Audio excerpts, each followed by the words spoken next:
But our next speaker is one of our own, actually, member of the commission, Christine Grady.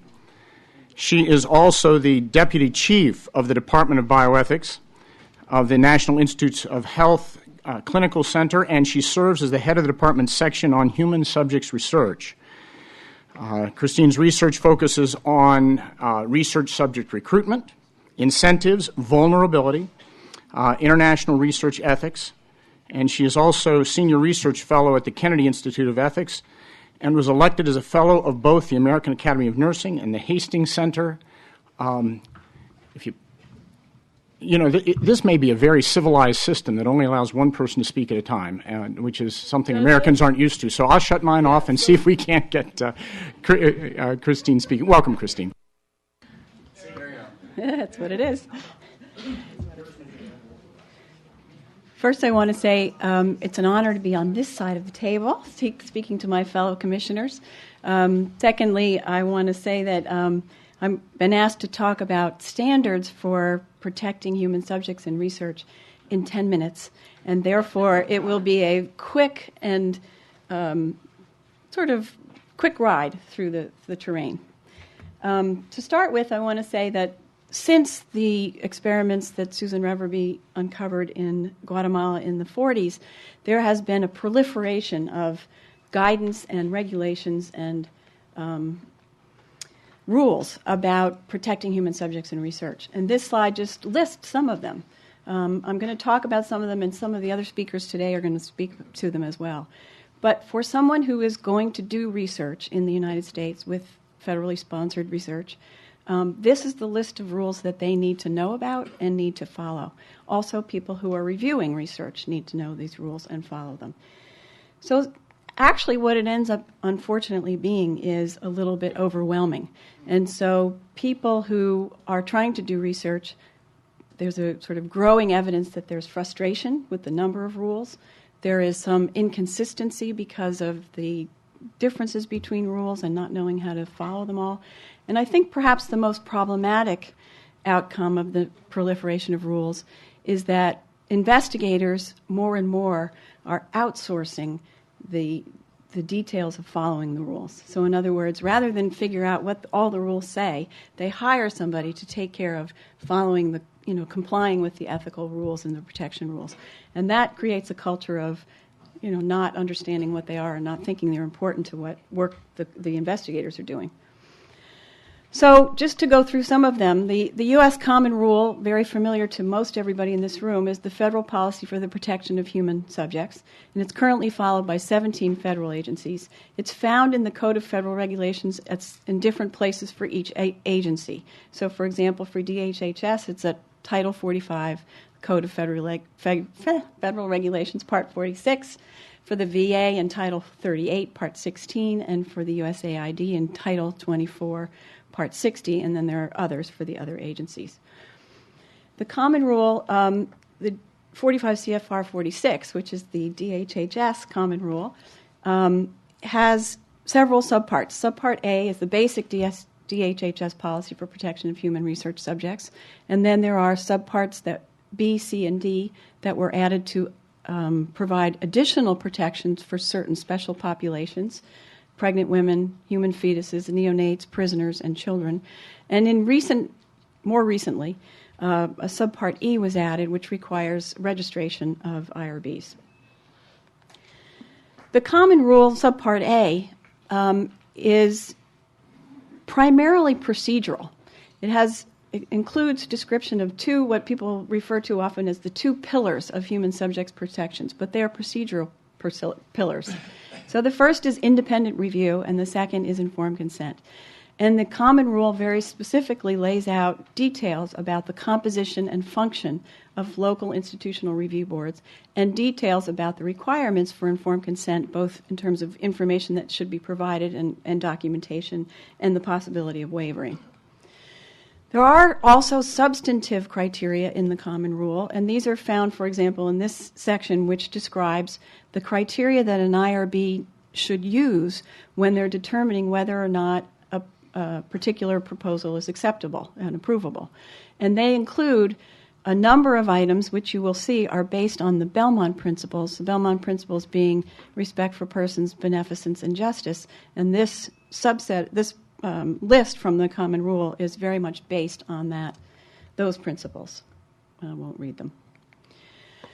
The DHHS has an Office of Human Research Protections. We have Jerry with us today. That makes sure that institutions that receive federal funding for research comply with the Common Rule. And they do this through a process of compliance of assurance, through a process of federal-wide assurances. So an institution receiving support from the federal government files an assurance with the OHRP, and this assurance documents the institutional commitment to extend or comply the Common Rule to the research that the covered research that they conduct. Institutions actually have a choice when they file their FWA whether they want to have all research that their institution is conducting fall under the Common Rule or just federally funded research. In addition to the Common Rule, another important agency in terms of human subjects protections is the Food and Drug Administration. And the Food and Drug Administration is not under the Common Rule, but has its own set of regulations that anyone who is doing an investigation of an FDA-regulated product needs to know about and needs to follow. Now, the human subjects protection regulations are found primarily in Title 21 of the CFR, Part 50 and 56, which respectively are protection of human subjects and details about informed consent and details about institutional review boards. Those are very similar to the details that are delineated in the Common Rule, but there are some very important differences that investigators and review groups need to know about. There are also a number of other FDA regulations which actually serve to provide protection for human subjects in different ways.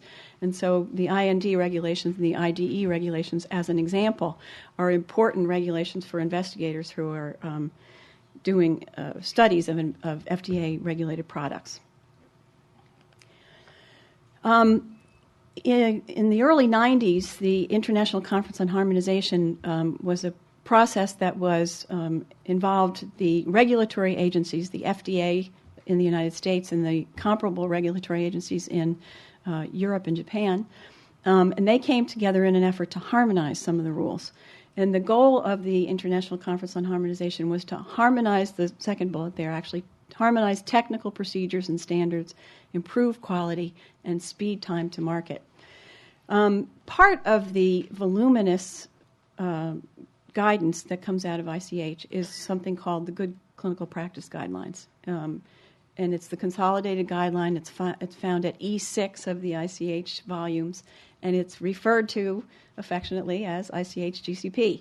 And ICH GCP is an international ethical and scientific quality standard for designing, conducting, recording, and reporting trials that involve the participation of human subjects. The FDA endorsed the ICH GCP in 1997. Many countries around the world have adopted ICH GCP as part of their law. In the United States, it's part of the guidance that the FDA uses, but not part of the law. And some have written that ICH GCP has become, in recent years, the de facto global standard, for protection of human subjects. In addition to the federal regulations that the FDA has and the Common Rule has, there are some other important regulations and rules that investigators need to know about. So clinicaltrials.gov is a registration system. There was registration of clinical trials prior to 2007, but in 2007 the FDA Amendment Act expanded the requirements for registering clinical trials with the goal of transparency, so that all clinical trials of certain types have to be registered in the clinicaltrials.gov so that the purpose of the trial, the methods of the trial are open to the public. And now, more recently, the results of trials also need to be posted on clinicaltrials.gov.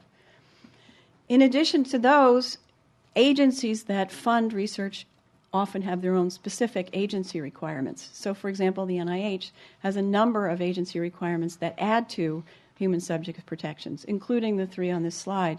NIH requires inclusion of women and minorities in clinical research. NIH requires the inclusion of children, and NIH requires plans for data and safety monitoring in clinical trials. In addition to that, if you're an investigator doing research, so you have to know the common rule, you need to know the FDA regs, you need to know clinicaltrials.gov, you need to know the agency-specific requirements but if you're doing research, more especially international research, more than likely it's collaborative research, and therefore you need to be aware of and follow regulations and laws that pertain to the jurisdictions of your collaborators and your host communities. In addition, there are a number of international research ethics codes and guidelines which many people do follow, which many countries actually have adopted as part of their regulatory framework, and which any investigator doing clinical research needs to be able to justify his or her methods and research against the principles that are enunciated in these various codes. And I know we're going to hear more about those today. So you can see why an investigator trying to do international research with federally supported international research might feel somewhat frustrated. These are the sort of scope of guidances that they need to know and need to follow. So I wanted to just end with sort of putting on the table some challenges that I think this array of guidance poses for international research. And I've decided to group these challenges into 4 categories, and I'm going to talk very sort of globally about what these issues are, but I think that these are issues that everyone ought to be aware of, especially thinking about how the standards for protecting human subjects work. Harmonization, burden, effectiveness, and collaboration and respect.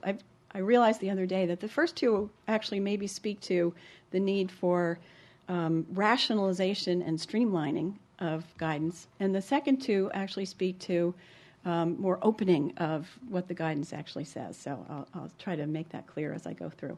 So what about harmonization? Well, unfortunately, with all this list of rules and regulations that people need to follow, there are differences. There are differences in content. And so the investigator doing a research study needs to know which content applies to their research.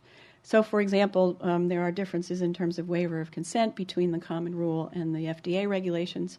There are reasons for that, but they are different. Secondly, there are differences between most or many national regulations in other jurisdictions and the United States regulations with respect to requirements for compensation for research injury. Also, as I've already alluded to, the rules have different purviews. So those who receive U.S. federal support for their research have to follow the common rule. Those who are investigating products that will be FDA regulated need to follow the FDA rules. And the guidance, the other guidance documents that exist, it depends on what are the laws and the rules and the authority in the jurisdiction where you're going. All of which, by the way, all of those guidances have moral authority, even if they don't have the rule of law. There are also important differences in interpretation. So some very key concepts to understanding how to protect in the systems that we have, like minimal risk and undue inducement and even responsiveness, are described differently in different sets of guidance or not really defined at all in some respects. And so the interpretation of how to apply them to particular studies is very broad and very different. What about burden? You know already there's just a large number of rules and guidelines. I think that the sheer number themselves has a couple of potential harms. One is it can provide a disincentive to do clinical research at all. And there are people who have written about the fact that they have decided not to pursue clinical research because it's too burdensome. The regulatory burdens are too great. I agree wholeheartedly with Susan Reberby said earlier that clinical research is critical to making progress in advancing understanding of health and treating diseases, and we need qualified people to want to do clinical research, and so we don't want to disincentivize them. At the same time, the sheer number of rules and guidances is an incentive for some to seek the least burdensome path, and in some cases also to cut corners. There is clearly delay, and this can be a problem. People have begun to write and try to estimate, for example, how many people might have been treated by a particular drug or intervention that's being studied in the 2 or 3 or 4 years that it takes sometimes to get the study approved to even begin. And so delay has not only costs to it and frustration to it, but it has potential negative impacts on individual patients. And lastly, there's a question about whether or not the rules as they're applied currently actually hinder or maybe make impossible certain kinds of research that's otherwise ethically appropriate and could be done without so many rules. What about effectiveness, though? I think maybe this is the most important thing I want to say, and I think that we have a lot of rules, we have a lot of guidance. The goal of them is to protect human subjects, but rules alone cannot protect research participants. There's a lot of other things that need to be in place. Quality science is critical to protecting research participants. Responsible and engaged researchers and research teams, thoughtfully applied principles, engagement of participants in communities, and there are many other things that one could add. And even Siam said very carefully, I think, the mere formulation of ethical guidelines for research involving human subjects will hardly resolve the doubts, the moral doubts that arise. And I think even one step further, even perfect compliance with the rules that are written doesn't resolve all the moral ambiguities that pertain to doing research. So judgment is always part of the picture. In addition, there are a number of things that, especially in the context of international research, that the guidance either doesn't address or doesn't address in a way that there can be agreement or consensus. Some of the very vexing issues that I think that people face are, what is the relevance of the background conditions and the background injustices to selecting a community to do research, to selecting a project, to the methods and the design that the particular project uses, et cetera? And those things are not well addressed in the guidances that we have. Also issues about what's owed to participants and communities in international or even in national research.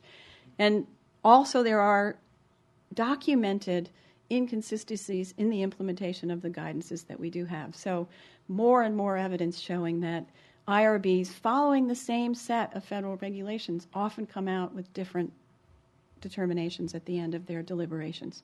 Some of that might be justified, but it certainly can't all be justified.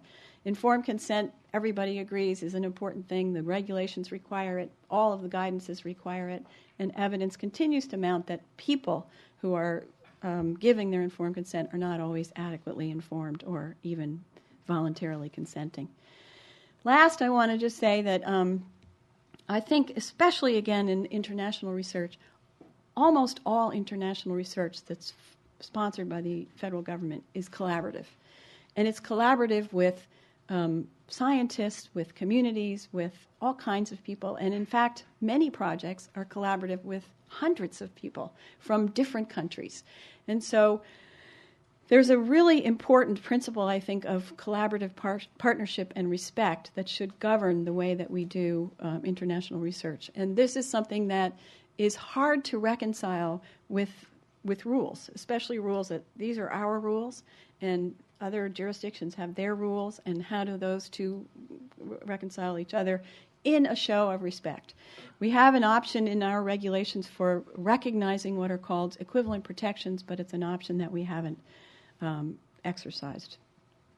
There are also two other things that I think are critical to showing respect to collaborative partners around the world, and that is capacity development in all of the right ways that it can be done and engaging the community. And these are things that still need a lot of attention and a lot of work in terms of how to do them right.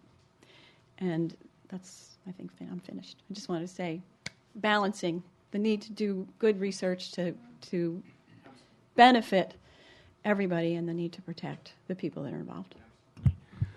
I'm going to have... Oh, I'm on. Good. So maybe the front... Oh, it kicked you off. Christine, thank you so much for that. I'll entertain questions from the. Thank you, from the panel, from the commission. But I'm wondering, do you have concerns, particularly in this latter part, and where we're really going here, about our credibility when we look for cooperation abroad in such areas as harmonization and equivalency, equivalent protections? Do you have any concern that about our credibility if our American house is not in order? Am I on? I have two concerns, actually, I would say. One is I do think that there is a perception of, although it evolves all the time, so I'll say that too, there is a perception that there's a little bit of imperialistic imposition of our rules on other jurisdictions, when many jurisdictions have very developed rules and long-standing research programs, et cetera. So there is that perception, I think, on the part of collaborators. I think the other thing, though, that's happening simultaneously is that there are emerging economies and developing economies that are developing frameworks for human subjects protection. And they are looking to us as a model. And so I think it's a really critical time to be clear about what works with our model and what doesn't work with our model, so that as new systems get developed, it's the best practices, not the unfortunate practices. Yeah. Thank you, Chris. Chris, I discern something of a tension between the ideal of collaboration that you're sketching here and what you describe as the current gold standard globally, which is the ICH-GCP.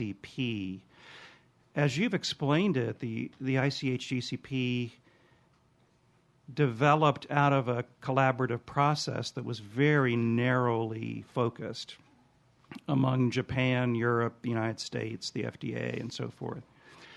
So do you perceive, and do people out there in the research community perceive a tension there that even though the harmonization standards have been adopted globally by many places, that they might lack legitimacy vis-a-vis other standards like Helsinki, which were approved by the World Medical Association, which has hundreds and thousands, really, of members. Right. So it's a great question. I think that there are two things that are worth pointing out. One is that actually in the ICH-GCP, it says that they follow the principles enunciated in the Declaration of Helsinki. The interesting thing about that, though, is that they don't elaborate on that in ICH-GCP. And so even though it has been adopted by people around the world, I think you're exactly right. There are some people who think that its origin makes it not appropriate for as wide adoption as it has actually seen. But I think maybe more importantly from my perspective, it's not very thorough in terms of the ethical attention that some of the other codes and regulations have. Does that make sense? Yeah, it does. Am I on here? You are. Yeah, okay. I just find it ironic that the ICH, GCP says that it follows the Helsinki guidelines or incorporates them in a sense. But my understanding of it is that, in large measure, the FDA has opted for the ICH GCP precisely because it deviates from Helsinki on the issue of placebos. I think the reality is it doesn't say much about placebo. Mm-hmm. ICH GCP. Yeah, right. So it leaves that open. Yeah. Nita, to you. I've got Nita, Raju, and Dan. And Barbara, and then I think we're going to be... There we go. So thanks, Christine. That was fantastic and incredibly informative. I wanted to just ask you two questions. Toward the end of your presentation, you wanted to highlight some of the challenges that we face.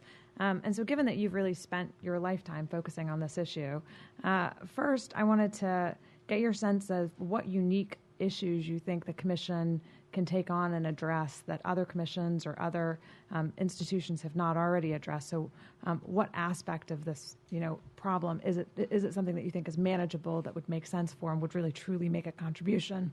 And one thing you mentioned was the equivalent protections.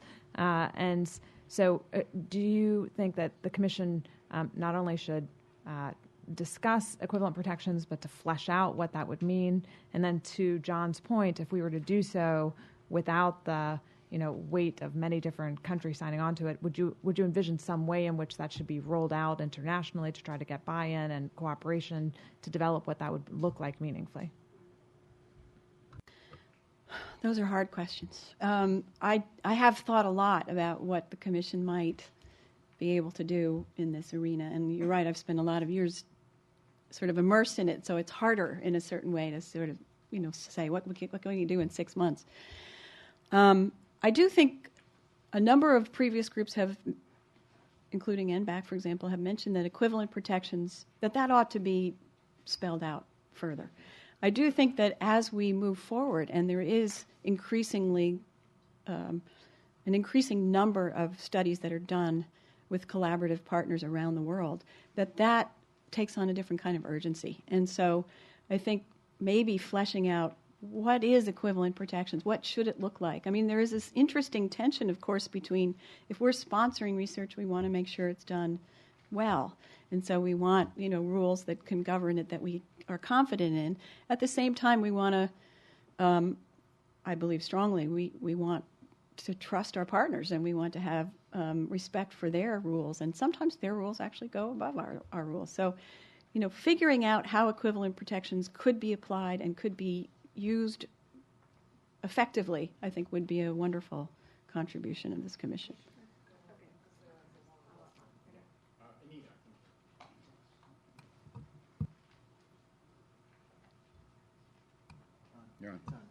Hi. Very simple question, Christine. Thank you for those excellent comments. So you focus primarily on researchers and their need to know and desire to know about the federal regulatory regime. But what about members of the general public, college students, patients, potential study subjects? Is there some convenient place to go to find a comprehensive and comprehensible list of the primary regulations that govern human subject research? It's a great question, Anita. I don't think there is, actually. I think it's actually interesting sometimes how hard it is to know the array of requirements, even for people who are in the business. So I think for a simple compilation of this is what exists to protect research participants domestically or internationally doesn't exist, and maybe that's another thing the Commission could contribute. It would really further President Obama's open government agenda, Yeah. I think, to have that available. Yeah. And it would complement what we advised in the SynBio report about having a trustworthy agent that checked the factuality, Sure. the veracity of claims. So thank you, Anita, for that.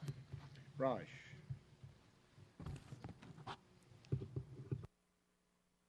It was really an excellent presentation. I wanted to pick up on one of the topics that you talked about. There are some people who argued that the way that the IRBs are set up and the way that they operate today are, number one, very heterogeneous and that sometimes they have a tendency to get into minutiae and not really promoting the goal of doing responsible clinical research. And you pointed that. Can you enumerate on that, and what kinds of things that one might be able to think of doing that would correct that issue if that is the case? It's something I've worked on a little bit myself, and I think that the thing that's needed the most is a way to describe very clearly what an IRB is supposed to do in a way that can be measured later to see if they've done it effectively. And we don't have that. We don't have any metrics at the moment for whether an IRB has successfully done their job. There are data, I've recently compiled a bunch of data to show that, if you look at the data about how IRBs have been evaluated, most of it has been structure, process, and inconsistencies. And there's very little about this, what makes an IRB effective. And so that's something I think that we...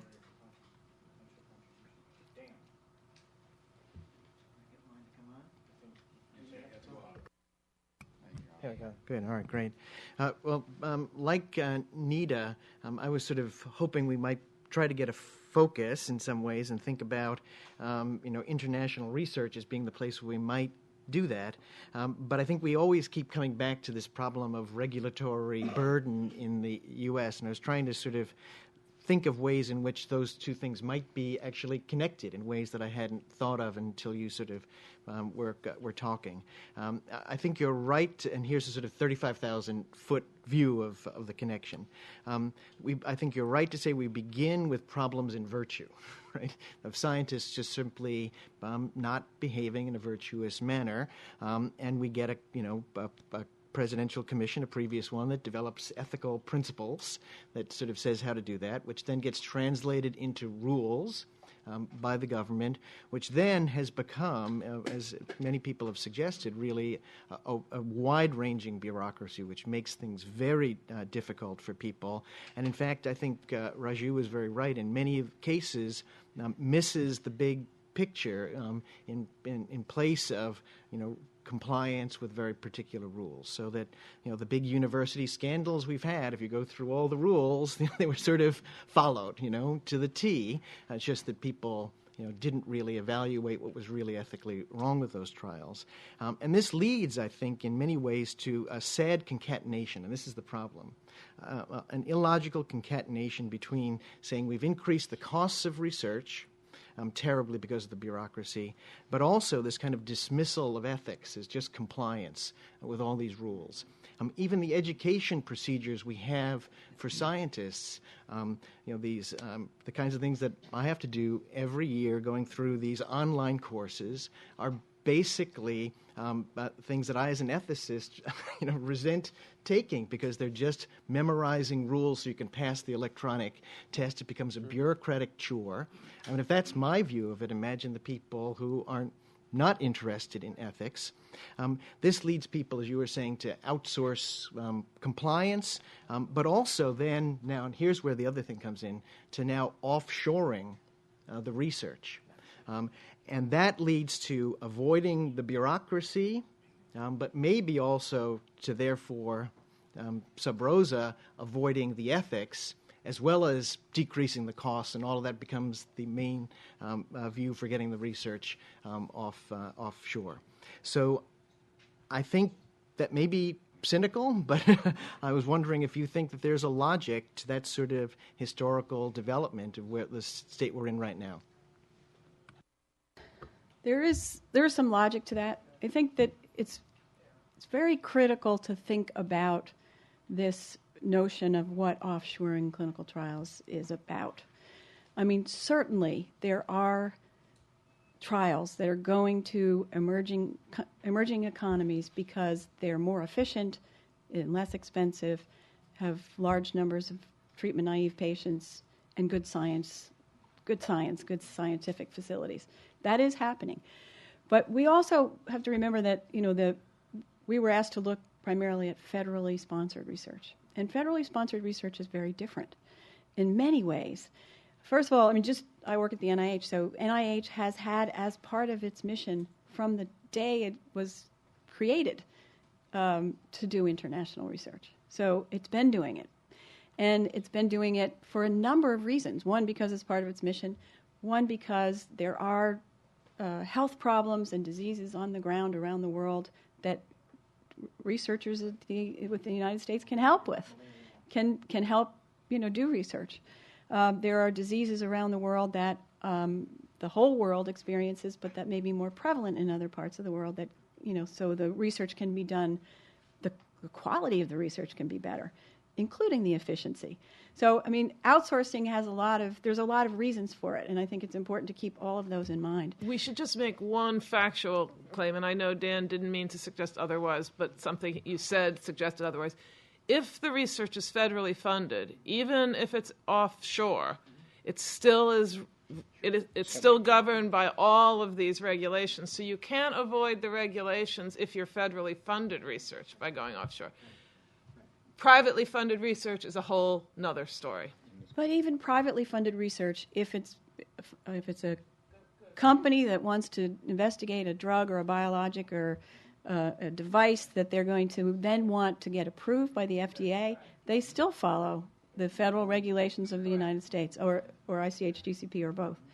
And so the regulations do, I mean, how they're implemented is different in different places, but they do follow the researchers around. Yeah. Yes, sorry. You're on. I'm on. That was the most clear and concise summary of the most complicated topic that I think we've ever heard. It was very good. Really quickly, I guess I'm interested in just the U.S., the harmonization and the burden issues. Is there a will and a way by our 17 or however many agencies to really do that? Because it would be the single thing that would probably save the most time for all of our investigators and all the people on IRBs and whatever else. Could it ever happen? Is it possible? I'm a philosopher, so anything's possible. Is there a will? I actually don't know. I'm not in the right corridors to know where the will is. Yes, but you may remember that the getting from the regulations that were first promulgated to the common rule itself, which was the idea to get everybody under the same sort of set of rules, took 10 years. And so the fact that the different agencies have slight variations on the common rule is, but agencies have different missions too, so it's complicated in terms of where the variations lie. I don't know. I think having one set of figuring out what the rational things are that people need to do and making sure that one set of rules covers them all, that everybody can agree to, and then maybe having a few branches. If you're doing X, Y, Z, then you might have to add this and that. But for this, something like that, I think, would make a lot of sense. Yeah. Final comment from our chair. I'm just going to make just to put all of the commission members' questions and your responses highlight for me our overarching goal here is to get human subjects protection right is like walking a tightrope. If you err on the side of inadequate protections in rules and practices, then you create really significant harm often. And so you don't want to do that, and that actually helps explain why we have all the regs we have. On the other hand, if you err on the side of having too burdensome regs, wrong regs, you also harm people by not developing the excellent possible medical treatments, drugs, and so on that would otherwise be protected. And that's why we're in the best of intentions. Put aside the people who don't have good intentions. And what we're going to try to do is figure out how we can walk that tightrope. But it's good in we have fairy tales about Goldilocks. The porridge is too hot and it's too cold. No, now it's just right. Would it be that easy to just get porridge that's just right? So I would just say that our aim here is to figure out how we can give the best advice to get on that tightrope, and not having even clarity about the regs makes it hopeless. The kind of clarity you've given, I just want to emphasize, to be able to get more clarity that's publicly accessible is certainly a first. It's not a last step. As we dismiss for a very brief break, I've been told by the front desk that if you plan to return after the break, as you leave, pick up a pass at the door. Our limited seating is such that that's the only way I guess they can assure that you can get back in. So if you plan to come back in 5 minutes, it looks like is all we'll have for a break, please grab a pass at the door. Thank you. And thank you, Christine.